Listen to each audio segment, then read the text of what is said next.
نصلی علی رسولہ الکریم اما بعد فاعوذ باللہ من الشیطان الرجیم بسم اللہ الرحمن الرحیم رب اشرح لی صدری ویسر لی امری واحلل عقدۃ من لسانی یفقہوا قولی۔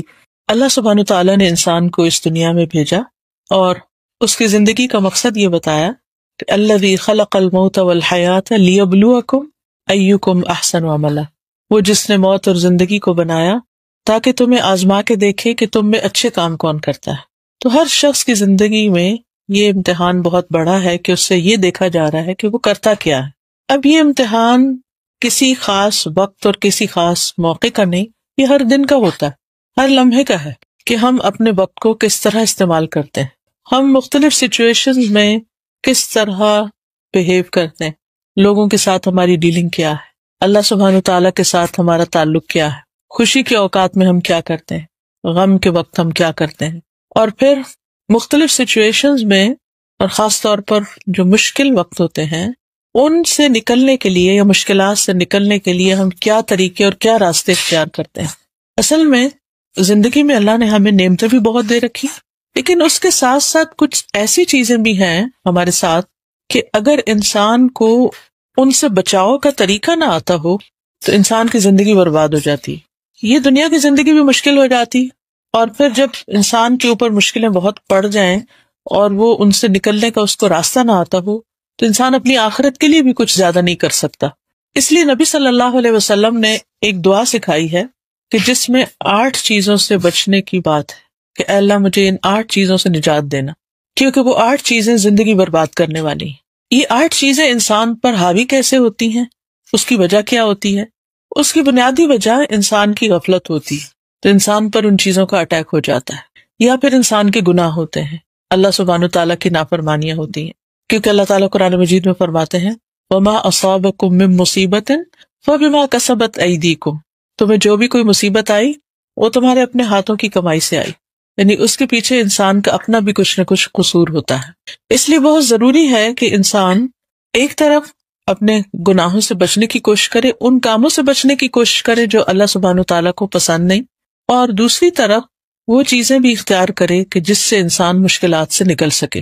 یہ دعا اس وقت جو میں آپ کے سامنے پڑھوں گی یہ ہم میں سے ہر ایک کو دن میں کم از کم ایک بار ضرور پڑھنی چاہیے، صبح شام ہو جائے تو بہت اچھا، لیکن اگر آپ اپنے فجر کی نماز کے ساتھ اس کو باندھ لیں تو سارے دن آپ اللہ تعالیٰ کی پناہ میں رہیں۔ اور وہ دعا ہے اللہم انی اعوذ بک من الہم والحزن والعجز والکسل والجبن والبخل وغلبۃ الدین وقہر الرجال، اور یہ پوری 8 چیزیں ہو گئی کہ اے اللہ تو مجھے پناہ دے، میری مدد کر، مجھے بچا، کس سے؟ من الہم، ہم کہتے ہیں فکر میں مبتلا ہونے، اللہ مجھے فکر میں پڑنے سے بچا، مختلف چیزوں کی ہم فکر کرتے رہتے ہیں، حزن غم کو کہتے ہیں، اللہ مجھے غم میں جکڑے جانے سے بچا، ایسی سچویشن اور ایسی چیزوں اور ایسے کاموں سے بچا کہ جس کی وجہ سے میں کسی غم اور سیڈنس کا شکار ہوں۔ پھر ہے والعجز، عجز کا معنی ہوتا ہے کم ہمتی، بیکاری، محرومی، انسان کا ڈپرائیو ہونا مختلف نعمتوں سے۔ پھر ہے کسل، کسل کا مطلب ہوتا ہے سستی اور غفلت۔ پھر ہے جبن، اور جبن کا معنی ہوتا ہے بزدل ہونا، خوف، دل کی کمزوری، ہمت کا نہ ہونا، جلد گھبرا جانا۔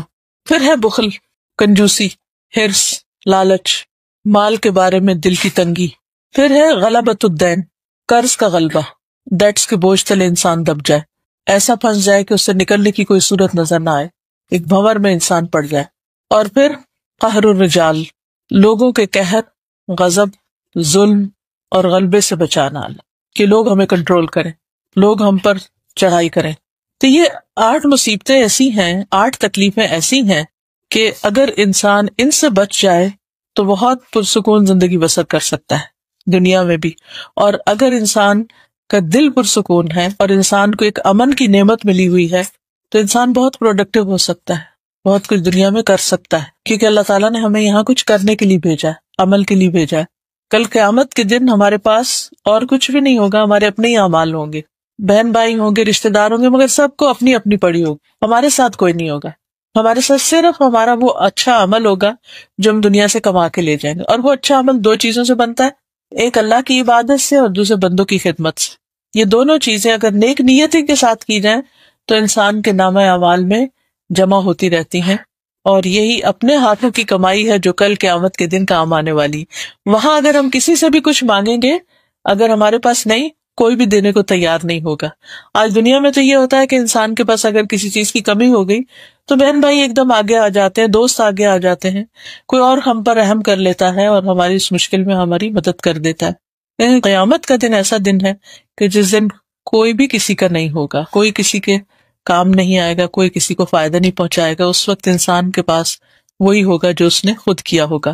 تو رسول اللہ صلی اللہ علیہ وسلم کثرت کے ساتھ یہ دعا مانگا کرتے تھے، اللہم انی اعوذ بک من الہم والحزن والعجز والکسل والجبن والبخل وغلبۃ الدین وقہر الرجال۔ ہم سب جانتے ہیں کہ اللہ کے رسول صلی اللہ علیہ وسلم گناہوں سے پاک تھے، معصوم تھے، محفوظ تھے، اور ان کا تو شیطان بھی مسلمان تھا، وہ بھی ان کو برگلا نہیں سکتا تھا۔ لیکن آپ صلی اللہ علیہ وسلم اس کے باوجود اپنے لیے کثرت سے دعائیں مانگتے تھے۔ کچھ عرصہ پہلے میں نے نبی صلی اللہ علیہ وسلم کی دعاؤں کو اکٹھا کرنا شروع کیا، قرآنی اور مصنون دعائیں ہم نے اکٹھی کی۔ پھر ایاک نستعین ایک کتاب ہے، اس میں مختلف چیزوں سے بچنے کی دعائیں، پھر استغفار، اللہ سے معافی مانگنے کی دعائیں، پھر اللہ کا شکر ادا کرنے کی دعائیں۔ میں نے دیکھا کہ نبی صلی اللہ علیہ وسلم کی اتنی زیادہ دعائیں ہیں کہ مجھے بہت حیرت ہوئی کہ وہ تو اللہ کے نبی تھے، اللہ کے محبوب تھے، لیکن اس قدر ان کے اندر بندگی اور اتنی عاجزی کہ ہر وقت اللہ سے مانگ رہے ہیں، چھوٹی سی چھوٹی چیز بھی اور بڑی سے بڑی چیز بھی، اور مختلف طرح کے شر سے اللہ تعالیٰ کی پناہ لیتے ہیں کہ اللہ تعالیٰ مجھے ان ساری چیزوں کے شر سے بچائے۔ حالانکہ اللہ کی خاص تائید اور مدد آپ کو حاصل تھی، اس کے باوجود آپ اپنے لیے دعائیں کرتے تھے۔ تو ہم تو عام انسان ہیں، اور ہمارے ساتھ تو شیطان بھی ہے اور اپنا نفس بھی ہے اور ماحول بھی، تو اپنے لیے اس دعا کو ہمیں کثرت سے مانگنا چاہیے۔ ایک دفعہ رسول اللہ صلی اللہ علیہ وسلم مسجد میں گئے تو آپ کے ایک صحابی تھے جن کا نام تھا ابو امامہ، وہ مسجد میں بیٹھے ہوئے تھے۔ تو آپ نے پوچھا کہ یہ نماز کا وقت تو نہیں، تو پھر تم مسجد میں کیوں بیٹھے ہو؟ تو اس نے کہا کہ مجھے کچھ تفکرات نے گھیرا ہوا ہے، میری کچھ پریشانیاں ایسی ہیں کہ جن کی وجہ سے میں بہت غم زدہ ہوں، اس لیے میں یہاں بیٹھا، اور وہ یہ کہ میں بہت قرضے میں پھنس گیا ہوں۔ تو آپ صلی اللہ علیہ وسلم نے ان کو اس وقت یہ فرمایا کہ یہ کلمات تم صبح شام پڑھا کرو تو تمہارے سارے فکر دور ہو جائیں گے۔ تو انہوں نے اس کا اہتمام کرنا شروع کر دیا، اس کی پابندی کرنی شروع کر دی، تو ان کے سارے فکر بھی دور ہو گئے، ان کا سارا قرضہ بھی اترا، اور پھر یہ دعا ہم سب کے لیے محفوظ بھی ہو گئی۔ ہماری مشکلات کے حل قرآن و سنت میں موجود ہیں، یہ الگ بات ہے کہ ہمیں پتہ ہی نہیں ہوتا کہ کیا کیا خزانے وہاں موجود ہیں۔ ہم عام انسانوں سے پوچھتے ہیں کہ ہمیں کوئی وظیفہ یا کوئی چیز بتا دیں، لیکن آپ دیکھیے کہ اللہ کے رسول صلی اللہ علیہ وسلم نے تو جو کچھ بتایا وہ ان کو وحی کے ذریعے ملا تھا، اور اگر ہم اس کو یقین کے ساتھ پڑھیں اور یقین کے اور شعور کے ساتھ اس کو مانگیں تو ہر طرح کی مشکلات حل ہو سکتی ہیں۔ تو آئیے ہم اس کو تھوڑا سا مزید ذرا سا ڈیٹیل کے ساتھ دیکھتے ہیں کہ کن کن چیزوں سے بچنے کی دعا کی گئی ہے۔ اللہم انی اعوذ بک من الہم والحزن والعجز والکسل والبخل والجبن ودلع الدین وغلبۃ الرجال، یا غلبۃ الدین وقہر الرجال، دونوں طرح کے الفاظ آتے ہیں۔ تو سب سے پہلی چیز جس سے بچنے کے لیے کہا گیا وہ ہے الہم۔ ہم کا مطلب ہوتا ہے تفکرات، فکر فاقہ، اس کا کیا ہوگا، اس کا کیا ہوگا، وہ کام نہیں ہوا، یہ مسئلہ رہتا ہے۔ بعض اوقات ہم لوگوں کی بس عادت ہو جاتی ہے کوئی نہ کوئی فکر لگائے رکھنا اپنے آپ کو، ایک ختم ہوتی ہے تو دوسری ختم ہوتی ہے تیسری۔ اصل میں شیطان ہمارا دشمن ہے، وہ کبھی ہمیں خوش دیکھ ہی نہیں سکتا۔ آدم علیہ السلام سے جیلس ہوا تھا نا کہ ان کو اتنا زبردست، اتنا اونچا لمبا قد ملا ہے، اتنا حسن ملا ہے، جنت کا لباس ملا ہے، اور ان کو علم ملا ہے، یعنی ہر طرح کی نعمت آدم علیہ السلام کے پاس تھی۔ اور پھر سب سے بڑی بات ہے کہ فرشتوں سے کہا گیا کہ ان کے آگے سجدہ کرو، شیطان کو بھی، یعنی ابلیس کو بھی ساتھ کہا گیا، تو وہ بہت جیلس ہو گیا کہ ان کے آگے میں کیسے جھکوں، میں تو خود آگ سے بنا ہوں، اور آگ میں تو بڑی طاقت ہوتی ہے اور آگ بہتر ہے، اور آدم تو مٹی سے بنے۔ یعنی انہیں کوئی خوبی ان کی نظر نہیں آ رہی تھی کہ ان کا اتنا اونچا لمبا قد اور ان کا حسن اور جمال اور ان کا لباس اور ان کے پاس سب چیزوں کا علم، کیونکہ قرآن کہتا ہے نا علم آدم الاسماء کلھا، وہ علم جو فرشتوں کے پاس بھی نہیں تھا، ابلیس کے پاس بھی نہیں تھا۔ تو اب آپ ذرا امیجن کریے کسی ایسے شخص کو کہ جس کے پاس خوبصورتی بھی ہو اور جس کے پاس ہر طرح کی نعمتیں بھی ہوں، اور اس کے ساتھ ساتھ یہ کہ اس کے پاس علم بھی ہو، ہائیلی کوالیفائڈ بھی ہو، تو کون اس سے جیلس نہیں ہوگا؟ عام طور پر جس کے پاس یہ سارا کچھ اکٹھا ہو جائے تو اس کے تو بہت دشمن ہو جاتے ہیں خواہ مخواہ میں بھی۔ تو ابلیس کو آدم علیہ السلام سے حسد ہوا، وہ ان کو دیکھ نہیں سکا کہ اتنی زیادہ اس مٹی کے پتلے کو عزت مل گئی ہے. تو اسی طرح انسان کی زندگی میں بعض مرحلے ایسے ہوتے ہیں کہ جب انسان محنت کرتے کرتے اللہ کی توفیق سے آگے بڑھتے بڑھتے کسی مقام پر پہنچتا ہے تو خوشیاں دیکھنا نصیب نہیں ہوتی. خوشیاں ہوتی ہیں، نعمتیں ہوتی ہیں، ہمارا دل فکروں سے آزاد نہیں ہوتا، ہم نعمتوں کو انجوائے نہیں کر سکتے. تو ان کو کیوں نہیں انجوائے کر سکتے کہ شیطان ہمارے دل میں وسوسے ڈالے چلے جاتا ہے، کہیں یہ نہ چھن جائے، وہ نہ ہو جائے، وہ کسی کا ہم سن لیتے ہیں، اس کے اوپر کوئی مشکل آ گئی تو ہمیں یوں لگتا ہے جیسے وہ ہم پہ بھی آگے رہے گی یا کچھ ہوگا. تو خواہ کی کچھ نہ کچھ فکریں، کچھ فوبیاز، کچھ ذہنی پریشانیاں انسان کو لگ جاتی ہیں. تو ایسی پریشانیاں، ایسی فکریں، اور خاص طور پر فضول قسم کی پریشانیاں جن کا کوئی وجود ہی نہیں ہے، جن کی کوئی حقیقت ہی نہیں ہے، ان سے بچنے کے لیے یہ دعا بہت فائدہ مند ہے. اللہم انی اعوذ بک من الہم. دوسری چیز جس سے بچنے کے لیے دعا مانگی جا رہی ہے وہ ہے حزن. حزن کہتے ہیں غم کو جو پاسٹ کے واقعات پر ہوتا ہے. اگر ہم کبھی بھی رو رہے ہوں تو سوچیں کہ ہم کس بات پہ رو رہے ہیں، تو کوئی نہ کوئی چیز ہوگی جو پیچھے گزر چکی ہوگی. کچھ چیزیں تو قریب نیئر پاسٹ میں گزری ہوتی ہیں اور کچھ وہ بچپن کی ہوتی ہیں اور کوئی شادی کے وقت کی ہوتی ہے، اور کوئی ان کو یعنی یاد کر کے رونا شروع کر دیتے ہیں ہم کبھی کہ یہ کیوں ہوا، فلاں نے مجھے یہ کیوں کہہ دیا، فلاں نے میرے ساتھ ایسا سلوک کیوں کیا، وغیرہ وغیرہ. تو یہ جو حزن ہے کہ ماضی کو انسان نہیں بھول سکتا، اس سے بھی انسان کی فیوچر کے لیے کام کرنے کی جو صلاحیت ہوتی ہے وہ کم ہو جاتی ہے، وہ ختم ہو جاتی ہے. اور یہ حزن بھی انسان کا بہت بڑا دشمن ہے. تو اس لیے انسان کو اس غم سے بچنے کے لیے کوشش بھی کرنی چاہیے اور دعا بھی کرنی چاہیے. حدیث میں آتا ہے کوئی بندہ ایمان کی حقیقت کو اس وقت تک نہیں پا سکتا جب تک اسے یہ یقین نہ ہو جائے کہ جو کچھ اسے پہنچتا ہے وہ اس سے رہ نہیں سکتا تھا، اور جو اس سے رہ گیا وہ اسے پہنچ نہیں سکتا تھا. یعنی جب یہ بات انسان کو سمجھ آ جائے گی تو انسان کو ایمان کی حقیقت سمجھ آ جائے گی. کیا مطلب ہے اس کا؟ کہ جو میرے ساتھ ہوا یہ ہونا ہی تھا، یہ میری تقدیر میں تھا، اس لیے ہو گیا. اور کبھی غم اس بات کا ہوتا ہے کہ فلاں چیز مجھے ملنے والی تھی وہ کیوں نہیں ملی. یعنی خاص طور پر انسان اگر کوشش کرتے کرتے کوئی چیز اچیو کرنے کے قریب ہوتا ہے تو بعض اوقات ایسا ہوتا ہے کہ وہ چیز پا نہیں سکتا، وہاں تک پہنچ نہیں سکتا. مثلاً آپ کے بچوں میں سے کوئی بچہ پڑھ رہا ہے، این آخری ایگزام میں اس کے ساتھ کچھ ہو جاتا ہے اور وہ اپنی ڈگری کمپلیٹ نہیں کر سکتا. کبھی شادی کے لیے رشتہ آتا ہے اور ہوتے بات بنتے اچانک ختم ہو جاتی ہے. بعض اوقات بات پکی ہو کے بھی ختم ہو جاتی ہے. اب یہ باتیں ہمارے لیے جان لیوا ہو جاتی ہیں کہ میرے ساتھ ایسا ہوا تو کیوں ہوا، میرے بچے کے ساتھ ایسا ہوا تو کیوں ہوا.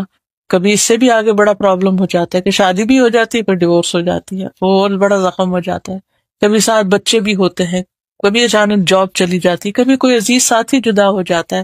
یعنی انسان کی زندگی میں بہت سے ایسے واقعات، حادثات ہوتے رہتے ہیں کہ جو انسان کے لیے حزن کا سبب بنتے ہیں. اب اگر انسان یہ سوچے کہ یہ کیوں ہوا، جتنا بھی سوچتا رہے اس سے وہ غم دور نہیں ہو سکتا، وہ بڑھے گئے. یہ تو ایسے ہی ہے کہ اگر آپ کے ہاتھ میں زخم ہے اور آپ اس کو کروید کے دیکھتے رہتے ہیں کیا نیچے کے، تو جتنا آپ اس کے ڈیپتھ میں جائیں گے اتنا ہی کام خراب ہوگا. تو اس کا حل کیا؟ ہم کیا کرتے ہیں جب کوئی کٹ وغیرہ لگ جائے تو کرتے کیا ہیں؟ اس کا بینڈیج لگا دیتے ہیں، اس کو لپیٹ دیتے ہیں، اس کو بند کر دیتے ہیں، اس کو کھول کے اسے کریدتے نہیں ہیں بلکہ ختم کر دیتے ہیں، کور کرتے ہیں اس کو.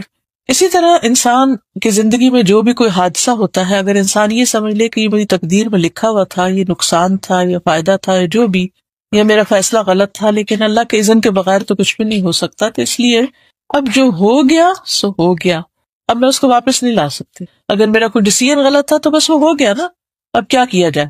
کب تک روئیں گے اس پر؟ کب تک پریشان ہوں گے؟ کتنا پریشان ہوں گے؟ کیا پریشانی سے وہ مسئلہ درست ہو جائے گا، حل ہو جائے گا؟ قطعاً نہیں. تو اس لیے ایسے مواقع پر اس حزن سے نکلنے کے لیے نبی صلی اللہ علیہ وسلم نے بھی کیا بتایا؟ تقدیر پر ایمان لے آؤ. کوئی فائدہ آ رہا تھا نہیں پہنچا تو قسمت میں نہیں تھا.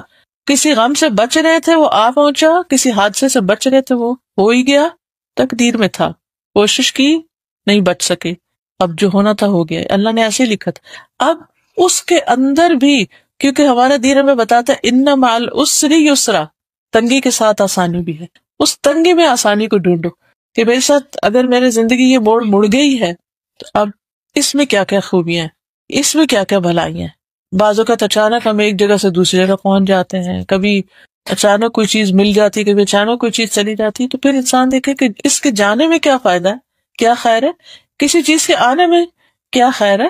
کبھی کوئی ناپسندیدہ حالات ایسے آ جاتے ہیں جو ہم نہیں چاہتے، لیکن اس میں بھی کوئی خیر ہوتی ہے جو اللہ تعالیٰ اس کے ذریعے ہمیں کچھ سکھانا چاہتا ہے۔ عام حالات میں ہماری دعائیں، ہمارا ذکر، ہماری اللہ کی طرف رغبت، ہمارے نوافل کہاں ہوتے ہیں؟ جب سب اچھا ہوتا ہے تو ہماری دعاؤں میں وہ اتنی شدت ہوتی ہی نہیں، سوال ہی پیدا نہیں ہوتا کہ ہم بہت دل لگا کے نماز پڑھ سکیں۔ لیکن جب کوئی غم کی چوٹ ہوتی ہے یا کوئی دکھ یا تکلیف یا ڈپریویشن ہوتا ہے تو پھر ہماری دعاؤں میں، اللہ کے ذکر میں، عبادت میں ہم کچھ نہ کچھ بہتر ہو ہی جاتے ہیں۔ تو بہت دن جب بندہ اللہ سے دور ہوتا ہے نا تو اللہ تعالیٰ کو یہ پسند نہیں آتی، کیونکہ اللہ تعالیٰ نے بندے کو اپنے لیے پیدا کیا ہے نا، اپنی عبادت۔ تو اللہ تعالیٰ نے اچھا نہیں لگتا کہ یہ بندہ مجھ سے دور ہو۔ ہاں، اب وہ مختلف طریقوں سے، مختلف نعمتیں دے کے، مختلف طریقوں سے بندے کو، یعنی اس کو ہدایت دیتا ہے، سمجھاتا ہے، لیکن جب بندہ بالکل نہیں سمجھتا تو پھر اس کو کسی مشکل میں ڈالتا ہے کہ اچھا اب تو آؤ۔ تو جو اس وقت پلٹ جاتا ہے تو اس کے لیے فائدہ ہی فائدہ ہے۔ لیکن یہ کہ ماضی کے غموں پر روتے رہنا اور اس پر پریشان ہونا یہ انسان کے فائدے میں نہیں، اس لیے حزن سے پناہ مانگی جائے۔ اور واقعات اور حادثات تو ہوتے رہیں گے، لیکن حل یہ کہ ہمیں اپنے آپ کو مضبوط کرنا ہے۔ اور انسان بڑی کمزور چیز ہے، خود سے مضبوط نہیں ہو سکتا۔ مضبوط صرف اس وقت ہوتا ہے جب اللہ کا ساتھ ہوتا ہے اس کے ساتھ، جب اللہ کی مدد ہوتی ہے اور اللہ سبحانہ وتعالیٰ کی یاد اور اس کا ذکر اور اس سے محبت وہ انسان کی زندگی میں ہوتی، تو انسان بڑی سے بڑی چیزوں کے اتنے ٹھنڈے طریقے سے آرام سے گزار دیتا ہے۔ چوتھی چیز جس کا ذکر حدیث میں آیا اور اس دعا میں آیا ہے وہ ہے الکسل۔ کسل کا مطلب ہے سستی، یعنی انسان ارادے کا کمزور ہے، کوئی کام کرنا چاہتا ہے، اچھا کرتا ہوں، اچھا کل کر لوں گا، اچھا پھر کروں گا، تو ٹال مٹول ٹال مٹول ٹال مٹول، اور بعض اوقات اچھے اچھے نیکی کے، خیر کے، بھلائی کے کام بالکل چلے جاتے ہیں۔ اچھا اس میں کچھ یہ بھی ہوتا ہے کہ شیطان انسان کو بلواتا رہتا ہے۔ آپ ایک کام کرنا چاہتے ہیں، آپ کہتے ہیں بالکل میں ابھی کرتا ہوں، ابھی کرتا ہوں، پھر اتنے میں کوئی اور ڈسٹریکشن بیچ میں آ جاتا ہے اور وہ آپ کے ذہن سے نکل جاتا ہے، پھر اگلے دن یاد آتا ہے، پھر کہتے ہیں ابھی کرتا ہوں، پھر رہ جاتا ہے۔ اور بعض اوقات بہت ہی ضروری اور خیر اور بھلائی کے کام انسان سے اس وجہ سے، اس نسیان اور سستی کی وجہ سے بالکل چھوٹ ہی جاتے ہیں۔ تو انسان اللہ تعالیٰ سے ارادے کی مضبوطی مانگے۔ آدم علیہ السلام نے جو پھل کھا لیا تھا جنت کے اس درخت کا جس سے منع کیا تھا اللہ تعالیٰ نے، اس کے پیچھے بھی ارادے کی کمزوری تھی۔ شیطان کا کام یہ ہوتا ہے کہ وہ انسان کا ارادہ کمزور کرتا ہے۔ مثلا آپ نے کوئی صدقہ کرنے کا ارادہ کیا، آپ کہتے ہیں میں بس ابھی جاتا ہوں تو یہ چیز فلاں کو دے، کسی پتہ چلتا ہے کوئی بیمار ہے، کوئی ضرورت مند ہے، تو آپ کہتے ہیں اچھا میں اس کے لیے اتنا کروں، پھر اس کے بعد اور کاموں میں لگ جاتے ہیں، پھر آپ کی نیت بدل جاتی، پھر ارادہ تبدیل ہو جاتا ہے، پھر شیطان دل میں آ کے کوئی اور وسوسہ ڈالتا ہے اور وہ کرنے والا کام رہ ہی جاتا ہے۔ اسی طرح کئی چیزیں ہوتی ہیں کہ جو ہمارے ارادے کی کمزوری کی وجہ سے یا تو ہم اللہ کی نافرمانی کر بیٹھتے ہیں یا اللہ تعالیٰ کا کوئی حکم ماننے سے رہ جاتا ہے، یا کوئی نیکی کی اپرچونٹی جو ہے وہ چلی جاتی ہے۔ تو اس لیے اس سستی سے بھی پناہ مانگنے کی ضرورت ہے کہ بس جو کام نیکی کا، اچھائی کا جب پتہ چل گیا، موقع آ گیا، سوج گیا تو اٹھے اور کر ہی ڈالیں۔ چوتھی چیز جو ہے وہ سستی تھی، اور پانچویں چیز جو ہے وہ جبن ہے۔ جبن کہتے ہیں بزدلی کو۔ بزدلی کا کیا مطلب ہے کہ انسان موت سے ڈرتا رہے، ہر وقت اپنی جان بچانے کی فکر ہو اس کو، تو اس طرح کے خوف کا شکار ہو، کہیں یہ چھت نہ گر جائے، کہیں میں سیڑھی سے نہ گر جاؤں، کہیں مجھے ہارٹ اٹیک نہ ہو جائے، کبھی یعنی اس قسم کے تفکرات اس کو ہر وقت خوف زدہ رکھیں کہ انسان یعنی کوئی انیشیٹو نہ لے کوئی بڑا کام کرنے کا۔ کہ آپ دیکھیے کہ ہر اچھے کام میں رسک فیکٹر ہوتا ہے۔ آپ کو بزنس کرنا چاہتے ہیں تو اس میں بھی رسک ہوگا، آپ شادی کرنا چاہتے ہیں اس میں بھی رسک ہے، آپ کچھ بھی کرنا چاہتے ہیں، ہر چیز کے اندر ایک رسک انوالوڈ ہے۔ اب جو بہادر لوگ ہوتے ہیں نا وہ جانتے تو ہے کہ رسک ہے، لیکن وہ اپنے اندر ہمت پاتے ہیں کہ ہم اس رسک کے اوپر قابو پا لیں گے، ہم کنٹرول کر لیں گے، سو بٹ کیا ہوا۔ اونچا اڑا ہی نہیں جا سکتا جب تک کہ انسان اس رسک کے خوف پر قابو نہ پائے، اور یہ بھی اللہ ہی کی مدد سے ہو سکتا ہے کہ انسان اس پہ قابو پا لے۔ تو جب انسان کو ہر وقت اس بات کی فکر ہوتی ہے کہ پتہ نہیں یہاں سے یہ نہ ہو جائے، وہ نہ ہو جائے، اور پھر طرح طرح کے توہمات، سپرسٹیشن، جیسے آج کل سفر کا مہینہ ہے تو آپ دیکھیں لوگوں نے طرح طرح کی توہمات گڑی ہوئی ہیں، کھانے پینے کے معاملے میں، پہننے کے معاملے میں، اور اس قسم کی چیزیں، حالانکہ ہمارے دین میں اس کو کوئی کانسیپٹ ہی نہیں ہے۔ ہمارا دین ہم کو بہادر بناتا ہے۔ خالد بن ولید جو تھے انہوں نے بے پناہ جنگوں میں حصہ لیا، ان کے جسم کا کوئی حصہ ایسا نہیں تھا جس پر کوئی نہ کوئی زخم کا نشان نہ ہو، لیکن بستر پر موت آئی تو مرنے سے پہلے کہنے لگے کہ بزدلوں کو میری طرف سے پیغام دے دو کہ موت میدان جنگ میں نہیں آتی. یعنی موت سے اگر تم ڈرتے ہو اور اس وجہ سے آگے نہیں بڑھتے تو ضروری نہیں کہ کوئی کسی ایسی جگہ پر ہوگا تو اس کو لازمی موت آ جائے گی. بعض لوگ ہجوم سے گھبراتے ہیں اسی لیے حج نہیں کر پاتے. بعض لوگ جہاز پہ بیٹھنے سے گھبراتے ہیں، ڈرتے ہیں. کوئی لفٹ پہ چڑھنے سے ڈرتا ہے. کوئی یہ فوبیاز ہوتے ہیں نا طرح طرح کے. کوئی تو کاکروچ سے بھی ڈرتا ہے اور چھپکلی سے، اس طرح کی چیزوں سے. تو ان چھوٹی چھوٹی چیزیں یہ ساری چیزوں کو بزدل بنا دیتی ہیں. تو اس سے بھی پناہ مانگنی چاہیے کیونکہ پھر انسان آگے نہیں بڑھ سکتا، کرنے کا کام اس کا رہ جاتا ہے. کچھ لوگ رات کو اٹھ کے نماز پڑھنا چاہتے ہیں تہجد کی، لیکن وہ اکیلے کھڑے ہونے سے اور اندھیرے سے ڈرتے کہ پتہ نہیں کیا ہو جائے گا. کیونکہ ظاہر ہے جس کمرے میں ہسبینڈ ہے یا اور بچے وغیرہ سو رہے ہیں وہاں تو اپنا لائٹ آن کر سکتے ہیں، نہ آپ وہاں کھڑے ہو کے پڑھ سکتے کیونکہ ہو سکتا ہے بیچ میں آپ کھانسنے لگ جائیں یا کچھ ہو جائے تو اس کی وجہ سے دوسرے ڈسٹرب ہو جائیں. ابھی ساتھ کے کمرے میں چلے جاؤ، باہر نکلو، لابی میں نکل جانے، نہیں ڈر لگتا. تو اس وجہ سے آپ دیکھیں کتنے آپ ایک نیکی کے کام سے محروم ہو رہے ہیں. محض آپ جاگ بھی رہے ہیں، آپ میں ہمت توفیق سب کچھ ہے، لیکن محض یہ ڈر آپ کو کچھ کرنے نہیں دے رہا، حالانکہ کچھ بھی نہیں ہوا. تو ان چیزوں پر انہونی اور انجانی قسم کی چیزوں کے خوف سے بھی بچنے کے لیے یہ دعا کرنا ضروری ہے کہ اللہ تعالیٰ مجھے بزدلی سے بچا. پھر اسی طرح چھٹی چیز جو ہے وہ بخل ہے. مال کے بارے میں کنجوسی کرنا، اپنے مال سے خود فائدہ نہ اٹھانا. یعنی اللہ نے دیا ہوا بہت کچھ ہے لیکن اس کو استعمال نہ کرنا، اسے کام میں نہ لانا، نہ اپنی ذات پہ لانا، نہ کسی کو دینا. یا وہ بینک میں رکھا ہوا ہے یا وہ کہیں گولڈ کی شکل میں کہیں رکھا ہوا ہے یا کہیں کہ نہیں بچوں کے کام آئے گا، فلاں کے کام آئے گا، ایسا کریں گے ویسا کریں گے، اور جو نعمت ہے اس کو انجوائے نہ کرنا. پھر اسی طرح یعنی بجائے اس کے کہ مال سے ہمیں آسانی ملے، ہم مال کی وجہ سے اور مشقت میں پڑ جائیں، تو اس سے مشکل چیز کیا ہو سکتی ہے. اور پھر بعض اوقات تو وہ بخل اتنا زیادہ ہو جاتا ہے، اتنے سٹنجی ہو جاتے ہیں لوگ کہ اللہ کا حق بھی نہیں دیتے، بندوں کا حق بھی نہیں دیتے، نہ زکوٰۃ ادا کرتے ہیں، نہ صدقات خیرات، نہ رشتہ داروں کی کیئر، نہ مساکین اور جو ضرورت مند ہیں ان کی کیئر. تو اس سے بھی کہ اللہ تعالیٰ ہمارے دلوں میں وسعت پیدا کر. اور مال کی محبت تو ہر ایک کے دل میں کسی نہ کسی درجے میں ہوتی ہے، لیکن ایسی محبت کی جو خرچی نہ کرنے دے، نہ اپنی ذات پر نہ کسی اور پر، تو یہ نقصان دہ ہے. تو یہ بھی اللہ ہی کے فضل سے جا سکتی ہے. پھر غلبۃ الدین، قرضے کا غلبہ، قرضے کا بری طرح مسلط ہو جانا. بعض اوقات لوگوں کو فضول قرض لینے کی بھی عادت پڑ جاتی ہے، ہر چھوٹی بڑی چیز کے لیے قرض لے لیتے اور پھر اس کو ادا کرنے کی فکر نہیں کرتے، نہ اس کے لیے محنت کرتے ہیں. اب اس کا نتیجہ کیا ہوتا ہے کہ جب انسان بہت زیادہ قرض کے نیچے دب جاتا ہے تو انسان آرام کی نیند سو ہی نہیں سکتا. اس کو پھر ہر وقت کی پریشانی لگی رہتی ہے کہ مجھے ادا کرنا ہے، اگر میں نے ادا نہیں کیا تو کیا ہوگا. اور کئی دفعہ آپ دیکھیں کہ جو خاص طور پر کریڈٹ کارڈ سے لے کے لوگ ادھر کا ادھر سے ادھر خرچ کرتے رہتے ہیں. اور پھر پاکستان میں ایک خاتون کو جانتی ہوں کہ وہ سوئسائڈ کرنے کے اوپر سوچ رہی تھی کہ صرف اسی وجہ سے کہ کارڈ سے اس نے اوور اسپینڈنگ کر لی اور پھر کوئی طریقہ نہیں تھا کہ پے آف کرنے کا.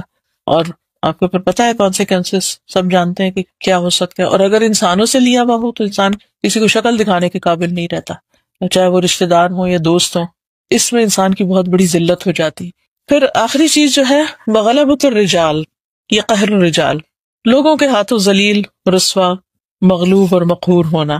اس میں آپ دیکھیے کہ بعض لوگوں کی عادت ہوتی ہے وہ دوسروں کو کچھ نہ کچھ سناتے رہتے ہیں، کبھی طنز کرتے رہتے ہیں، کبھی ان کو احساس دلاتے رہتے ہیں آپ یہاں سے غلط ہیں، آپ کا یہ کام ٹھیک نہیں، آپ کا وہ کام ٹھیک نہیں. آپ ہر وقت ہرٹ ہوتے رہتے ہیں، خصوصاً اگر آپ کے بہن بھائیوں کے یا آپ کے رشتہ داروں میں یا آپ کے قریبی لوگوں میں یا ایون آپ کے گھر میں ہی کوئی ایسا شخص ہے کہ جو آپ کو ہر وقت کچھ نہ کچھ سناتا ہی رہتا ہے، تو اس سے بھی زندگی بہت عذاب بن جاتی ہے.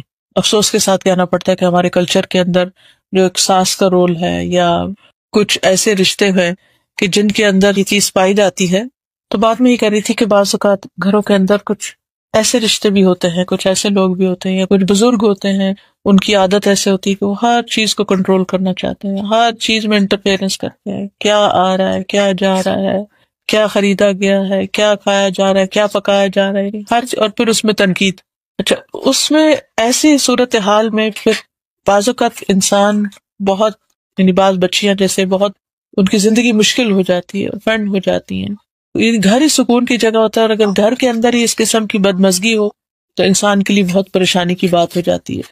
اس میں آپ دیکھیے کہ انسان جتنی بھی کوشش کر لے دوسروں کی عادتیں نہیں بدلتی، انسان کو خود بدلنا پڑتا ہے. بعض مردوں کی عادت ہوتی ہے کہ وہ چھوٹی چھوٹی بات پر اپنی بیوی پہ تنقید شروع کر دیتے ہیں، کبھی ان کے لباس پہ، کبھی ان کے پکانے پہ، کبھی ان اور خصوصاً اگر کوئی اور بھڑکانے والا موجود ہو تو اس زندگی اور بھی حرام ہو جاتی ہے۔ ایسے میں انسان پھر کرے کیا، کہاں بھاگ کر جائے؟ دنیا ایسے لوگوں سے خالی نہیں بھری ہوئی ہے، انسان اس سے بھی اوفینڈ ہو رہا ہے، اس سے بھی، اس کی نظروں میں کچھ ہے، اس کے زبان پہ کچھ ہے، اس کے رویے میں کچھ ہے، اس کے یہ ہم نہیں کنٹرول کر سکتے۔ ہم کسی ایسی نگاہ کو کنٹرول نہیں کر سکتے، ہم کسی کے زبان کو کنٹرول نہیں کر سکتے، ہم کسی کے رویے کو کنٹرول نہیں کر سکتے۔ ہمیں لوگوں کو ایز اٹ از ہی لینا پڑے گا، یہ ایسے ہیں، بچاؤ میں نے کرنا ہے، میں نے بدلنا ہے، میں نے ان کی باتوں کو بہت امپورٹنس نہیں دینی۔ تو اپنے آپ کو یعنی کہ ہرٹ مینجمنٹ کرنا سیکھیں۔ ٹھیک ہے، انسان کو تکلیف تو بہت ہوتی ہے اور بعض اوقات انسان آپے سے باہر بھی ہو جاتا ہے اس تکلیف کی وجہ سے۔ ٹھیک ہے، آپ رو لیں، اکیلے روئیں، کسی کے سامنے نہیں روئیں، لیکن اللہ سے مدد مانگیں۔ آپ یقین کریں کہ میں نے جتنے بھی لوگوں کو یہ دعا بتائی ہے اور کچھ اور چیزیں بتائی ہے، الحمدللہ اس مشکل سے باہر نکل آئے۔ ریسنٹلی ایک بچی کا معاملہ چل رہا تھا کہ اپنے ہسبینڈ کے ساتھ اکیلی تھی، بیچاری دبئی میں رہتی تھی، کوئی پیرنٹس سسرال میں سے کوئی بھی نہیں تھا، کوئی فیملی ممبر نہیں، کچھ نہیں۔ ہسبینڈ ہر وقت آنے۔ وہ کہتے کہ حرام ہے کہ کوئی محبت پیار کی بات یا کوئی بھی دل جوئی کی بات، کہتی میں بہت ینگ ایج میں تھی، میری شادی ہو گئی، اور تو اب بات اس پہ آ رہی تھی کہ بس اب ختم ہی کر دی جائے اس کو۔ میں نے کہا کہ بچی بھی ہے تمہاری، تم ختم کر کے کدھر جاؤ گی؟ کیا جہاں جاؤ گی وہاں اس سے بہتر صورت ہوگی؟ کون ایکسپٹ کرے گا؟ اگر اپنے گھر میں تم نہیں مینج کر سکی تو پیرنٹس کے گھر یا کسی اور رشتے دار کے گھر رہ کے تم کیسے مینج کرو گے؟ اس حالت میں دوسری شادی کا بھی کتنے چانسز ہیں؟ تو ان ساری مشکلات کو بھی دیکھو اور اس کو بھی دیکھو۔ دیکھو میں تمہارے لیے صرف ایک ہی چیز جانتی ہوں اور وہ ہے اللہ سے مدد مانگنا، اللہ کو پکارنا، اللہ کا ذکر۔ یہ دعا پڑھو، حسبی اللہ لا الہ الا هو علیہ توکلت وہو رب العرش العظیم پڑھو، اور اس کے ساتھ لا الہ الا انت سبحانک انی کنت من الظالمین، کہ اللہ اگر میرے گناہوں کی وجہ سے تو نے مجھے اس مشکل میں ڈالا ہے تو میں اپنے ان گناہوں کا اعتراف کرتی ہوں، تو مجھے معاف کر دے۔ کوئی میری سننے والا نہیں، تو میرے لیے کافی ہے، میرے دل کو سکون دے اور مجھے اس غم اور تکلیف اور دکھ اور پریشانی سے نجات دے۔ کیونکہ ہسبینڈ لیٹ گھر آ رہا ہے، بچہ پیدا ہوا، اس کو نہیں دیکھنے، کوئی جیسے کوئی تعلق واسطہ ہی نہیں ہے، جیسے تم کچھ بھی نہیں ہو، اور ہر چیز پہ تنقید۔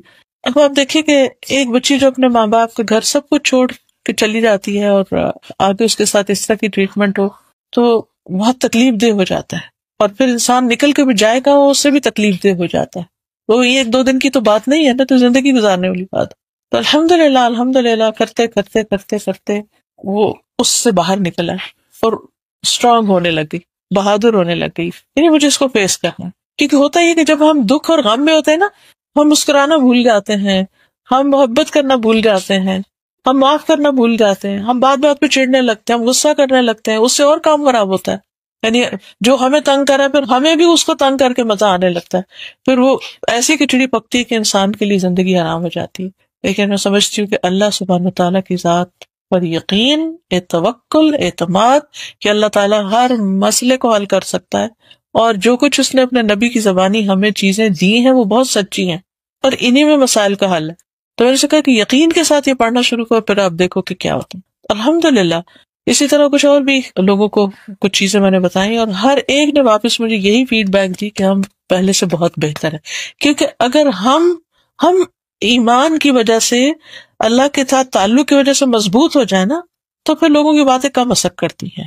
پھر ہم خود پازیٹیو رہیں تو پھر ہم ان کی نیگیٹیوٹی کو بھی کم کر سکتے ہیں، ہم ان کا نشانہ نہیں بنے۔ یہ جو بات سکھائی جا رہی ہے کہ اللہ مجھے لوگوں کے غلبے سے نجات دے، کہ لوگ مجھے کنٹرول کریں، نہ میری کو اپنی سوچ ہو، نہ میں اپنی مرضی سے کھا سکوں، نہ بیٹھ سکوں، نہ بات کر سکوں، نہ کچھ، تو یہ چیز انسان کے لیے بہت تکلیف دہ ہو جاتی ہے۔ تو یہ ساری چیزیں جو ہیں ان کے لیے انسان کوشش ضرور کرے، لیکن اس کے ساتھ ساتھ صبح شام یہ دعا پڑھتا رہے، چاہے کوئی غم ہے یا نہیں، پڑھتا رہے، تاکہ ایسی کوئی چیز پاس بھی نہ پھٹکے۔ تو اللہ تعالیٰ سے دعا ہے کہ اللہ تعالیٰ ہمیں عمل کرنے والا بنائے اور اپنی حفاظت میں رکھے۔ تو اب دعا کر لیتے ہیں۔ سبحان اللہ والحمد للہ ولا الہ الا اللہ واللہ اکبر ولا حول ولا قوة الا باللہ العلی العظیم۔ اللہم صلی علی محمد وعلی آل محمد كما صليت على إبراهيم وعلى آل إبراهيم إنك حميد مجيد۔ اللهم بارك على محمد وعلى آل محمد كما باركت على إبراهيم وعلى آل إبراهيم إنك حميد مجيد. ربنا آتنا في الدنيا حسنة وفي الآخرة حسنة وقنا عذاب النار. ربنا لا تزغ قلوبنا بعد إذ هديتنا وهب لنا من لدنك رحمة إنك أنت الوهاب.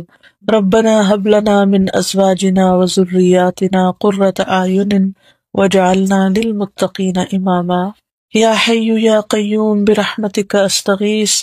اللهم إني أسألك من الخير كله عاجله وآجله ما علمت منه وما لم أعلم، وأعوذ بك من الشر كله عاجله وآجله ما علمت منه وما لم أعلم. رب أعوذ بك من همزات الشياطين وأعوذ بك رب أن يحضرون. اللهم إني أعوذ بك من الهم والحزن والعجز والكسل والجبن والبخل وغلبة الدين وقهر الرجال. لا حول ولا قوة إلا بالله العلي العظيم. لا إله إلا الله وحده لا شريك له، له الملك وله الحمد وهو على كل شيء قدير. یا رب العالمین، یا ارحم الراحمین، ہم نے جو کچھ پڑھا ہے سنا ہے ہمیں اس پر عمل کی توفیق عطا فرما۔ اللہ ہم سب کے رنج، ہم، غم، تکلیفیں، بیماریاں، پریشانیاں دور فرما۔ یا رب العالمین، تو اس گھر پر اپنی خیر و برکت نازل فرما، انہیں اس میں رہنا نصیب فرما، کہ بچوں کو کامیابیاں عطا فرما۔ یا رب العالمین، جو بیمار ہیں انہیں صحت عطا فرما۔ یا اللہ، جو دکھی لوگ ہیں ان کے دکھ دور فرما۔